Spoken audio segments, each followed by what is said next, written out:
இதெல்லாம் பழக்க வைக்கலாம். இது வந்து கறி மிளகாய் மாதிரி தான் இருக்குது, ஆனால் கறி மிளகாய் இல்லை இது. அதுதானே அந்த மிளகாய் 3 அல்லது 4 மிளகாயும் இந்த மிளகாய் 1 மிளகாயும் ஒரே அளவு தான்.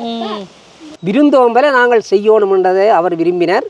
அது எதிர்வருகின்ற 7ஆம் மாதம் 11ஆம் தேதி விருந்தோம்பலுடன் கூடிய ஒரு பெருவிழாவாக நடைபெறும். அன்றைக்கு இரவு இதோட எப்படி இவ்வளவு சின்ன நண்டு வரும்.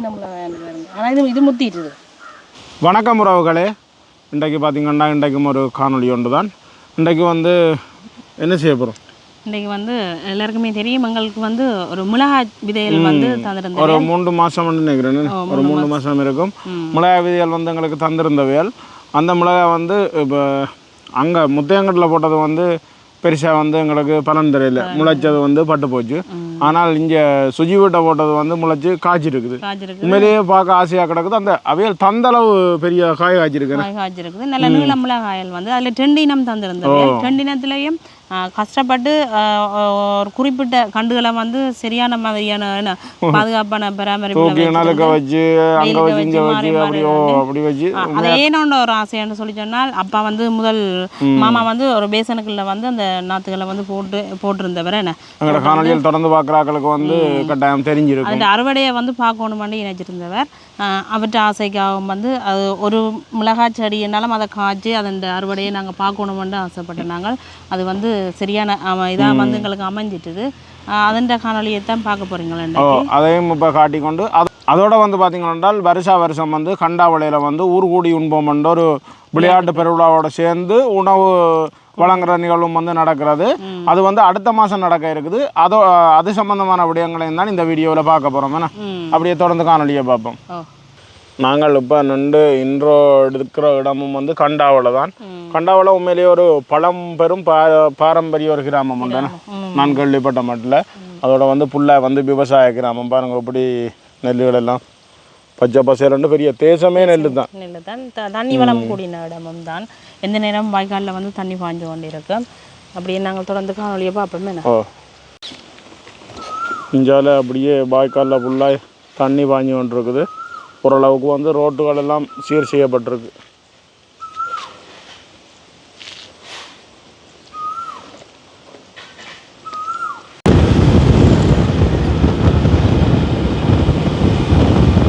ஊர்கூடி உண்டு மகிழ்வோம் விளையாட்டு பெருவிழா நிகழ்வை முன்னிட்டு வந்து நாங்கள் வளமையாக வந்து 4 வருடம் இனி வந்தால் வந்து 4வது வருடம்.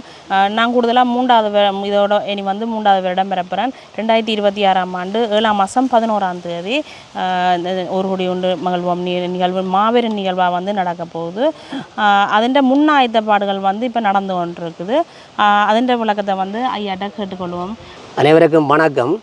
இது உண்மையிலே ஒரு அன்பின் பிரவாகம். அம்மாவினுடைய நினைவாக திரு சிவலோகநாதன் யோகேஸ்வரி புனிதா அக்காண்டு நாங்கள் எல்லாரும் செல்லமாக அழைப்போம். அவள் ஒரு விபத்தில் இறந்தது. இதனுடைய அந்த அவர் மகனுடைய ஒரு அன்பின் வெளிப்பாடாகத்தான் நாங்கள் இந்த ஊர் கூடி உண்டு மகிழ்வோம் என்ற இந்த பெருவிழாவை செய்து வரோம். இன்றைக்கு கிட்டத்தட்ட அவள் மறைந்து 5 ஆண்டுகள் ஆகியும் 4 ஆண்டுகளாக நாங்கள் இப்போ இந்த ஆண்டு 4 ஆண்டுகளாக நாங்கள் செய்கிறோம். இது ஆரம்ப நிகழ்வு. இந்த விழாவினுடைய ஆரம்ப நிகழ்வு எதிர்வரும் 13/6/2026 வார சனிக்கிழமை காலை 9 மணிக்கு ஆரம்பமாகுது. இந்த முதல் விளையாட்டாக நாங்கள் கிரிக்கெட்டை தெரிவு செய்திருக்கிறோம். அதாவது வன்னி மாவட்ட கழகங்களுக்கு இடையிலான கிரிக்கெட் போட்டி சனியும் ஞாயிறும் இடம்பெறும். தொடர்ந்து ஒவ்வொரு சனி ஞாயிறும் இந்த பெரு விளையாட்டுகள் நடைபெறும். அவற்றை விட நாங்கள் இந்த தமிழர்களுடைய பாரம்பரிய விளையாட்டாக மாட்டு வண்டி சவாரி அது 7ஆம் மாதம் 5ஆம் தேதி நடைபெறும். அதனைத் தொடர்ந்து நாங்கள் இந்த கலைஞர்கள் இன்றைக்கு உண்மையிலே எல்லோரும் சின்ன திரைக்குள்ளே மூழ்கி போயிடும், சினிமாவுக்குள்ளே மூழ்கி போகணும். எங்களுடைய பழைய பாரம்பரிய கலைகள் அழிஞ்சு போகுது. இதை அவர் கருத்தில் கொண்டு தம்பி கண்ணன் அவர்கள் எங்களை கதைச்சதுக்கு அமைவாக இந்த ஆண்டு எங்களை பக்கத்தில் காளி கோயில் காளி தாய் இருக்கிறார், அவருடைய நினைவாக நாங்கள் காத்தவராயன் சிந்துநடை கூத்தை இந்த மாதம் அதாவது 7ஆம் மாதம் 7ஆம் தேதி நடைபெற இருக்குது. மிக பிரமாண்டமான முறையில் நடைபெற இருக்குது. அதை விடவும் இந்த முறை நாங்கள் இதுவரை காலமும் உள்ளூரில் தான் இந்த மரதன் ஓட்டம் நடத்தி வந்தாங்க. இந்த ஆண்டு கிளிநொச்சி மாவட்ட ரீதியாக கிளிநொச்சி மாவட்டத்தில் அனைவரும் பங்கு பெற்றலாம். அவர்களுக்கான ஒரு கடிபோக் சந்தியிலேருந்து ரூபன் விளையாட்டுக் கழகம் மைதானம் வரையும் ஆண்களுக்கும், செண்டாங்கட்டையிலேருந்து ரூபன் விளையாட்டுக் கழகம் வரையும் பெண்களுக்குமான ஒரு மரதனோட்டம் 7ஆம் மாதம் 4ஆம் தேதி அது நடைபெற இருக்குது. இப்படியான பல விளையாட்டுகள் நடைபெற இருக்குது. எல்லாவற்றுக்கும் முத்தாய்ப்பாக உங்களுக்கு தெரியும், நாங்கள் அந்த எங்களுடைய தமிழர்களுடைய பாரம்பரிய பண்பாடு என்பது விருந்தோம்பல். இது காலந்தோறும் தமிழர்கள் எங்கே அன்றைக்கு சிந்துவெளி நாகரிகத்தில் அந்த குடியேறிய திராவிட மக்கள் இற்றை வரைக்கும் விருந்தோம்பல் அவருடைய ஒரு பாரம்பரிய ஒரு பெரிய பரம்பரையான ஒரு கொள்கை. இதுதான் தமிழர்களுடைய அடையாளம் என்று கூட சொல்லலாம். அந்த விருந்தோம்பலை நாங்கள் செய்யணும் என்றதை அவர் விரும்பினர். அது எதிர்வருகின்ற 7ஆம் மாதம் 11ஆம் தேதி விருந்தோம்பலுடன் கூடிய ஒரு பெருவிழாவாக நடைபெறும். அன்றைக்கு இரவு சாந்தன் இசைக்குழுவினுடைய இசை விழா நடைபெறும். அதைவிட கண்டாவளையனுடைய கிராமத்தினுடைய மகிமையை எடுத்து இயம்புகின்ற மண் வாசனை என்கின்ற இருவட்டு அன்றைய தினம் வெளியிட இருக்கிறோம். இந்த இருவட்டினை சாந்தன் இசைக்குழுவினர்களே இதில் உள்ள பாடல்களை பாடியிருக்கின்றார்கள். அந்த வகையிலே மிக சிறந்த முறையிலே அந்த இருவட்டு பெருவிழா நடைபெறும். அது மட்டும் அல்லாமல் இந்த நிகழ்வுக்கான முழு அனுசரணையையும் வழங்குகிறார்கள் புனிதம் அறக்கட்டளை நிலையத்தினர்கள். அவர்களுடைய ஏற்பாட்டிலே தான் மிக சிறந்த முறையிலே இது 4வது தடவையாகவும் நடைபெற்று கொண்டிருக்கின்றது. எல்லாவற்றுக்கும் மேலாக இதுவரையும் எங்களுடைய விளையாட்டுகளிலே பதிவு செய்யாத விளையாட்டு கழகங்கள் அல்லது விளையாட்டு வீரர்கள் யாராவது பதிவு செய்ய விரும்பினால் எமது இந்த திரையிலே உள்ள இலக்கத்தினை பதிவு செய்து கொண்டு அவர்களோடு தொடர்பு கொண்டு நீங்கள் கலந்து கொள்ள முடியும் என்பதையும் உங்கள் அனைவரையும் பங்கு பெற்ற வருமாறு அன்பு கரம் நீட்டி அழைக்கின்றோம். நன்றி. இது பார்த்தீங்கன்னா இந்த விதையில் போட்ட முருங்கை ஓரளவுக்கு, ஆனால் நாளுக்கு நாள் இதோட வளர்ச்சி வந்து கூடுதலாக இருக்கும். இது போக தான் இது 6 மாதத்தில் காய்க்கும். 6 மாதமோ 3-4 மாதம் அந்த மட்டும் காய்க்கும். 5 மாதத்தில் இது வந்து காய்க்கும். அந்த நடுவலம் பார்க்க தெரியும் இந்த வளர்ச்சி வந்து வித்தியாசம் தெரிஞ்சோன்று இருக்கும். நல்ல குருத்திலேயே இருக்குது. என்ன அடுத்ததாக பார்த்தீங்கன்னா நீங்கள் ஆசைப்பட்ட மாதிரி, நாங்கள் ஆசைப்பட்ட மாதிரியும், மாமா ஆசைப்பட்ட மாதிரியும் இந்த மிளகாய் பாருங்கள் இப்படி இருக்குங்க. இது வந்து கொஞ்சம் பிஞ்சு இது நீளத்தை பாருங்க. எப்படி நீளமாக இருக்குண்டு பிடுங்குவோமேண்ணா 1-2 விதைக்கு விட்டுட்டு இதில் வந்து விதை எடுக்கிறதுக்காக தான் இந்த பழத்தை அப்படியே விட்டது கொடுக்காமஞ்சு இந்த பொட்டிக்குள்ளேயே எந்த அளவுக்கு இருக்குன்னு வரும். இதில் வந்து கொஞ்சம் பிஞ்சு கிட்டத்தட்ட இத்தனை நம்மளாக. இது ஒரு இனம், இது பாருங்க இது ஒரு வேறு இனம். இதில் இப்போ தான் பூக்கள் வந்துருக்குது. இது பாருங்க இது வேறு இனம். அப்படியே இஞ்சால பாருங்க இதெல்லாம் ஒரு இனம். ஒரு கிட்டத்தட்ட ஒரு இந்த இனத்தில் வந்து ஒரு 5 கண்டு இருக்குதுன்னு நினைக்கிறேன். மற்ற ஒரு 6-7 கண்டும் இந்த மற்ற பெரிய நீட்டு மிளகாய் இதில் இஞ்சால விழுந்துட்டு இஞ்சி காற்று தானே இதுக்குள்ளே முறிச்சிட்டு அப்படி இருக்குண்டு நல்ல பெருசு. அந்த உங்களுக்கு தந்த அளவுக்கு கிட்ட வந்துட்டு அவ்வளோ நீளம். இதுவும் அதே மாதிரி நீளம். பழத்தை விடுங்க, பழத்தை விட்டு விடுங்க, அப்புறம் விதை எடுக்கலாம். எந்த பழங்கள் இருக்காட்டுக்குமே. இதில் பாருங்க ஒளியில் எப்படி தூங்கி கொண்டிருக்கேன். நிலத்தோட முட்டி கொண்டிருக்குது. அந்த பேக்கை விட்டு வழியில் வந்துட்டு. இதுக்கு வந்து அதை விட முக்கியமான ஒரு விஷயம் சொல்லணும். இதுக்கு வந்து ஒட்டு பசலை ஒன்றும் போட இல்லை, மருந்தும் இல்லை, பசலையும் இல்லை, துப்புரவா ஒன்றும் இல்லை, தண்ணி மட்டும்தான். ஆனால் இடங்களை கொஞ்சம் மாற்றி விட்டுருந்தாங்க. இங்கே அவ்வளோ நீளம் வந்து அப்படியே இந்த மற்ற இனத்துலேயும் காய்ச்சிருக்குது. இந்த இனத்தை இது வந்து கறிமிளகாய் மாதிரி தான் இருக்குது. ஆனால் கறிமிளகாய் இல்லை இது. அதுதானே இஞ்சி இது மொத்த மிளகாய், கொஞ்சம் இதான மிளகாய். இதையும் பிடுங்கி காட்டுறேன் பாருங்க. இந்த பிஞ்சு வந்து இப்படி இருக்கு. இஞ்சி நல்ல ஒரு இனம். உரைப்பு எப்படி இருக்கோ தெரியல. அதான் இஞ்சால இதுலேயும் பெரிய மிளகாய் கிடக்கு. இதெல்லாம் கொஞ்சம் பிஞ்சு பார்க்க பெருசாக கிடக்குது. பிஞ்சானா? இது பிஞ்சு. இது எல்லாம் பிஞ்சாதான்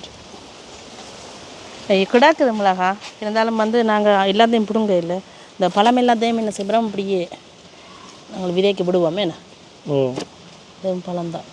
எவ்வளோ நீளம் வந்து மற்ற மிளகாய்னா இதுன்ற ஒரு காவாசி அளவு தான் பெரு. அந்த மிளகாய் 3 அல்லது 4 மிளகாயும், இந்த மிளகாய் 1 மிளகாயும் ஒரே அளவு தான். என்ன பூ ஐயா? சூரியகாந்தி. என்ன சூரியகாந்தி என்றால் சீனியாஸ். இது சீனியாஸ். இதுவும் ஒரு இனம். சீனியாஸில் நிறங்கள் புடிங்க ஒன்று வந்திருக்கீங்களே, முடிவாக இருக்கேண்ணே. இதெல்லாம் நிறைய காய்ச்சி கிடக்கு. இது நிறைய இதெல்லாம் நான் ஜோதிச்சேன்னு சொல்லுங்க. அப்போ காய்க்கிற வீதம் குறைவாக இருக்கலாம்ன்றோ ஜோதிச்சேன். இல்லை இல்லை, புள்ளஞ்சி அப்படி இல்லை, மாட்டேரு மட்டும்தான் போட்டுக்கிட்டோம். இது வந்து இதுன்ற உண்மையான பராமரிப்பு வந்து எங்களோட அப்பா தான் வந்து சரியாக இதை வந்து கஷ்டப்பட்டு அங்கே இங்கேண்டு இதை காய்க்க வச்சு பார்க்கணும் இருந்தவர். ஆமாம், இது வந்து நீ இதுக்கு ஒரு தடி பக்கத்தில் குத்தி என்னுடைய மரம் வந்து தாங்காது, நீ நீளம் வேற வேற வந்து தாங்காது, தடி விட்டு காத்துந்தானே இதை கட்ட வேணும். அதோட பார்த்தீங்கன்னா இங்கெல்லாம் இந்த சிவப்பு அன்னம்லாம் இருக்குது பாருங்க. இதெல்லாம் கொஞ்சம் பிஞ்சு முட்டை வேணும். இது கொஞ்சம் நல்ல முட்டை நல்ல அப்படி இந்த மேல் பக்கம் வந்து முள் இல்லை, ஆனால் அந்த முள் விரிஞ்சு கொண்டு வரும்னு சொல்லி நம்ம இந்த பிளாகாய் மாதிரி இது கொஞ்சம் முட்டிட்டு இல்லை, இதை பிடிங்கி வைப்போம். இது வேலைக்கு வழியால் நிற்கிது. இது உங்களோட இல்லை, அங்கே ஒருவரும் இல்லை. இது எப்படி இருக்குன்னு எப்படி முட்டி இருக்குதுன்னு பாருங்க. இதுக்கெல்லாம் இந்த அரிசி பேக் இருக்குது தானே, அதுலேயும் மட்டும் முட்டி இருக்குது நல்ல முட்டை.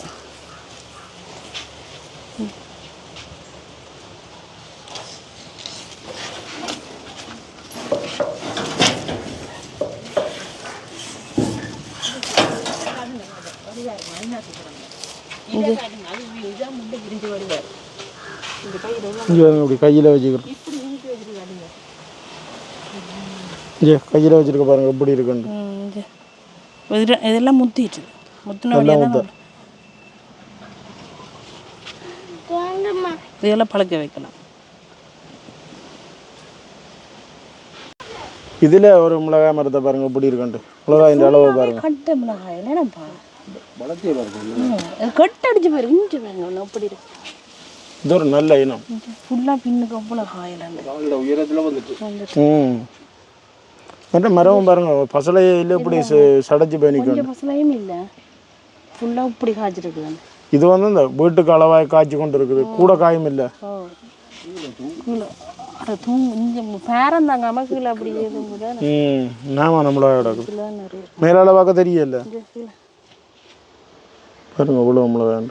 இது வந்து நான் பிடிங்க காட்டுறேன் பாருங்க, கட்ட மிளகாய். இதோட எப்படி எவ்வளோ சின்ன மிளகாய் பாருங்க. ஆனால் இது முத்திட்டுது. இது முத்தரேண்ணா.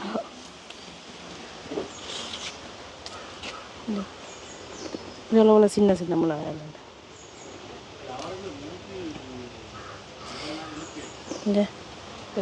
ஆனால் இது வந்து பச்சை நம்மண்ணா இதில் பெரிய காயல் இல்லை, இந்த பிஞ்சு பிடிச்சிருக்குங்க பச்சை. இது எல்லாம் சரியா அந்த முசுறு கூடு கட்டியிருக்கு பாருங்க, அப்படியே நல்லா சடைச்சு வளர்ந்துருக்கு. இதுக்கும் எந்த விதமான ஒரு பசலையில் ஒன்றுமே இல்லை. இந்த பழம் வந்து நல்ல சுவையான பழமாக இருக்குது. எனக்கு நல்ல விருப்பம். இது அந்த முத்து இதுலேயே பழுத்தங்களுக்கு தெரியாது இல்லை, அதனால தான் முத்தின காயில் வந்து இப்படியே பிடிங்கணும் அரிசி பேக்கில் அதில் வச்சா பழுத்திடும். 2 நாள்லேயே நல்ல பழமாக வந்துடும், எடுத்து சாப்பிட்டு கொள்ளலாம். அப்போ நாங்கள் இன்றைக்கு இதோட இந்த காணொலியை முடிச்சுக்கொள்கிறோம்.